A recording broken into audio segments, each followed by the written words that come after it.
Imagine waking up tomorrow and discovering that the entire human population has dropped to just 100 people. Not 8 billion, not millions, just 100 humans on the whole planet. Cities would be empty, airports silent, highways abandoned. But the real question is, could humanity survive? Let's find out.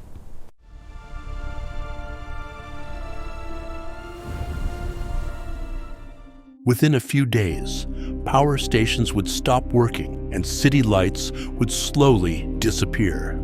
Servers would shut down, satellites would lose support, and the internet would vanish completely. Modern civilization works only because billions of people perform different jobs every single day.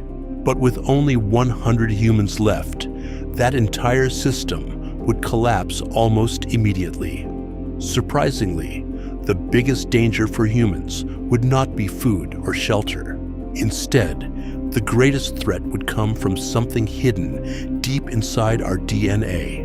With such a tiny population, human genetic diversity would suddenly drop to extremely dangerous levels. Scientists call this dangerous situation a genetic bottleneck, and it can threaten an entire species. When diversity becomes too low, harmful genetic conditions start appearing more frequently in populations.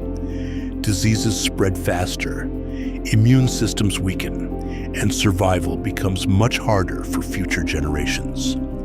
But surprisingly, something similar may have already happened during early human history. Around 70,000 years ago, humans faced one of the biggest disasters in Earth's history. A gigantic volcanic eruption exploded and filled the sky with enormous clouds of ash.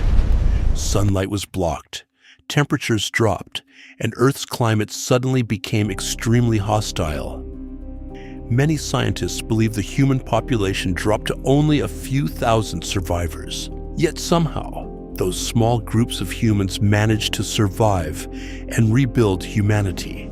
If only 100 humans remain today, rebuilding civilization would be incredibly difficult. People would need to relearn basic survival skills that ancient humans once depended on. Farming simple crops would quickly become the most important activity for survival. Hunting animals might also return as another essential way to find food.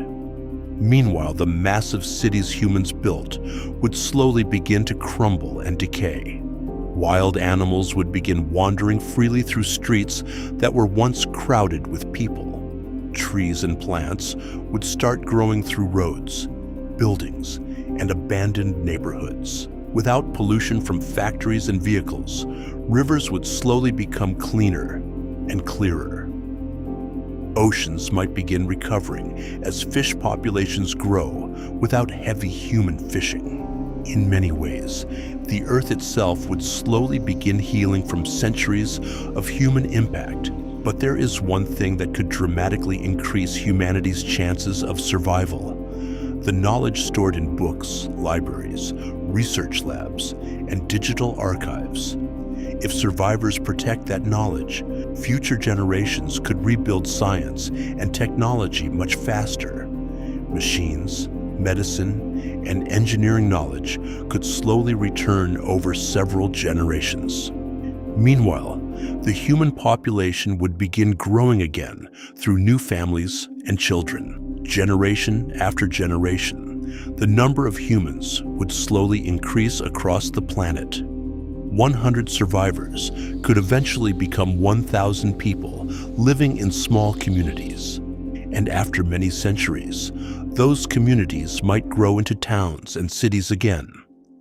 However, rebuilding a complex civilization like ours could take hundreds or even thousands of years. For a very long time, humanity would live dangerously close to extinction. Every survivor's skill would become extremely important for the future of humanity. Every human life would suddenly become incredibly valuable for rebuilding our species. Because the future of all humans would depend on a very small group of people. Just 100 survivors, carrying the responsibility of rebuilding an entire civilization.